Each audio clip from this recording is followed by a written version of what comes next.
إنما كان قول المؤمنين إذا دعوا إلى الله ورسوله ليحكم بينهم أن يقولوا سمعنا وأطعنا وأولئك هم المفلحون ومن يطع الله ورسوله ويخشى الله ويتقيه فأولئك هم الفائزون۔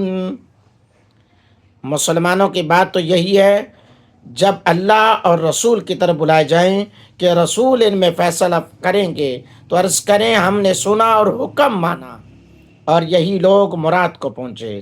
اور جو حکم مانے اللہ اور اس کے رسول کا اور اللہ سے ڈرے، پرہیزگاری کرے، تو یہی لوگ کامیاب ہیں۔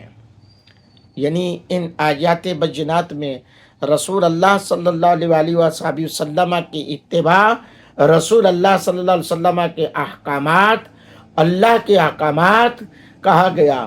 حضور کی ہوئی بات کو رب نے اپنی بات کہا، اور حکم بھی یہی ہے کہ ایک غلام محمد کا کہ حضور علیہ الصلوۃ والسلام کی جو بات ہے، ان کی قولی فعلی تقریری احادیث ہیں، ان پر سرخم تسلیم کرے، نہ کہ اپنی تعویلات پیش کرے۔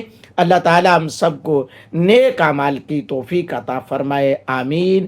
چینل کو سبسکرائب کرنا مت بھولیں، لائک کریں، شیئر کریں، فالو کریں۔ جزاک اللہ۔